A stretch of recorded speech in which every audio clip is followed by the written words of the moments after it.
አሰላሙ አሌይኩም ወራህመቱላሂ ወበረካቱ። ውድና የተከበራችሁ የቻናሌ ቤተሰብ በሙሉ እንዴት ናችሁ? ደህና ናችሁ? ዛሬ እንዴት ነው የመኮረኒ አሰራር በደቃቅ ስጋ፣ እሱን ነው ማሳያችሁ። ይኸው ሽንኩርቴንና ካሮት አድርጌ፣ ትንሽ ካሮት ያጣፍጣል፣ እሱን ጠበስ ጠበስ እያረኩት ነው። ሽንኩርት ካሮት ለምን እጥለዋለሁ ብዬ አንድ ያው ኮረት ያለች ያለፈቀፈቅ ያለችኛለች። ከዛን ቲማቲማችንን እንዲጨምር አድርገን ሰረት እያረግን ነው።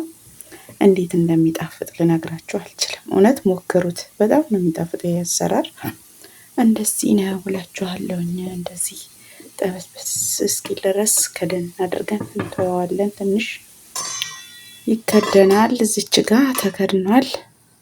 ትንሽ በሰል እስኪል እዚህ ጋር ደግሞ የመኮረኒ ውሃ ጥጃለሁኝ። መኮረኒው ላይ ዘይት ጠብ እናደርጋለን። ከዛን ደግሞ ጨው እናደርግበታለን። ለምን ቴስቱ ይጣፍጣል ማለት ነው። ዘይቱ እንዳያያዝ ነው። መኮረኒያችን ደግሞ እቺ ናት፣ ጥቃቅኗ ትንሿ መኮረኒ ናት። እሷን ግማሿን ነው የምንጠቀመው። ይኸው የፈላው ውሃው ላይ መኮረኒን ጨምሬያለሁኝ። ከዛ መኮረኒያችን እስኪበስል ድረስ እንደዚህ ነው። ቅድም ያው ሶስ ሰርቻለሁኝ። ስጋ ሶሱ ላይ ሳደርግ ቪዲዮ ለመቅረጽ አልተመቸኝም፣ ይቅርታ እላችኋለሁ።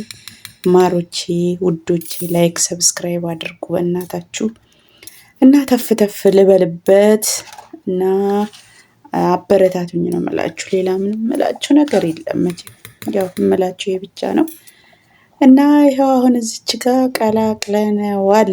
ይኸው እዩትማ፣ ከስጋ ተፈጨ፣ ካሮት፣ ሽንኩርት፣ ዘይት፣ ቲማቲም አንድ ላይ እንዴት አባቱ እንደሚጣፍጥ በልታችሁ አትጠግቡትም።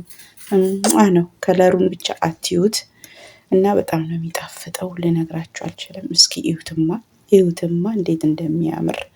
ዋው ማሻላ ተባረከላ፣ ዋው ማሻላ ተባረከላ።